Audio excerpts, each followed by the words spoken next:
Have you ever signed a contract and wondered which law will apply if something goes wrong? The answer is typically found in the governing law clause. Whilst this clause often doesn't get much attention during the negotiations phase, getting it wrong can lead to unexpected obligations and potentially having to go to another country to resolve a dispute. I'm Mike, founder of Starlit Contracts. We are here to help you negotiate and use contracts with confidence. And today, we're looking at the governing law clause. Now let's get into it.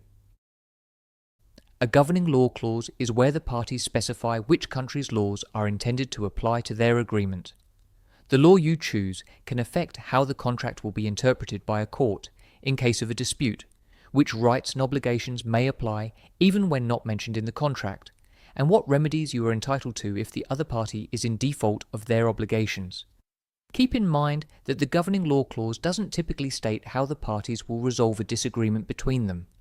That tends to be addressed in a separate dispute resolution or jurisdiction clause. Look out for our separate video on that. As you can imagine, the laws of some countries are similar and others are very different.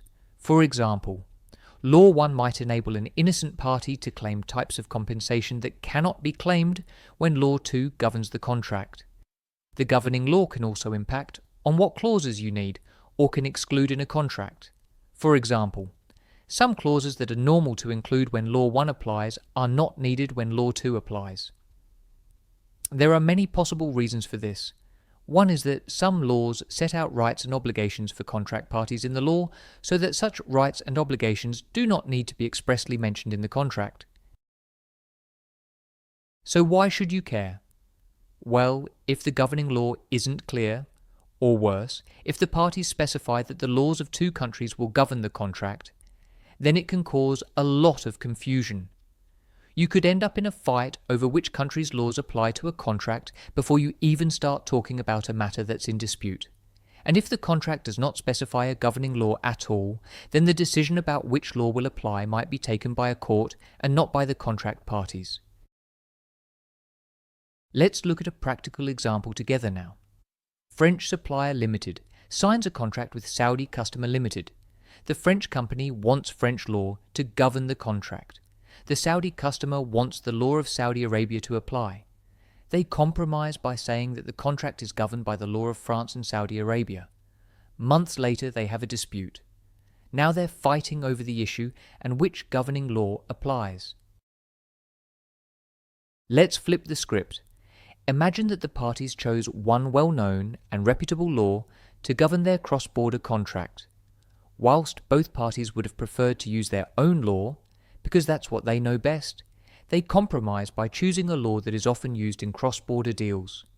When the dispute happens, both sides are clear on which law applies, and they can focus their time and effort to fix the disagreement between them. On the other hand, imagine if the French supplier and the Saudi customer deleted the clause entirely and did not select a governing law. This makes it more difficult to establish the intentions of the parties and which law will govern the contract. So if there's a dispute and the relationship is already difficult, then there will be the added complexity of trying to figure out which governing law to apply.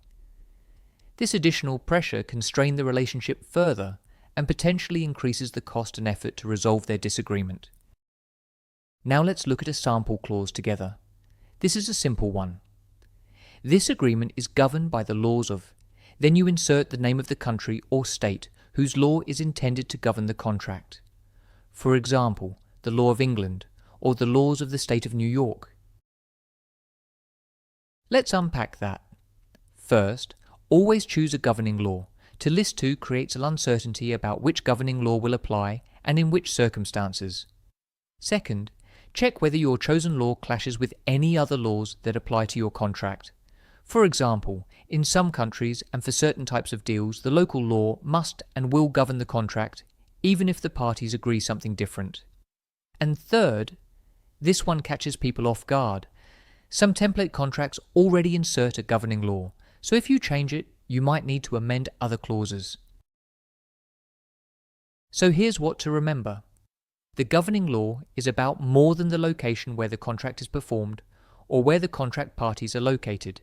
It can influence how your contractual rights, obligations and remedies will apply in practice. Be deliberate in your approach and select one law to govern the contract. I hope you find this content helpful.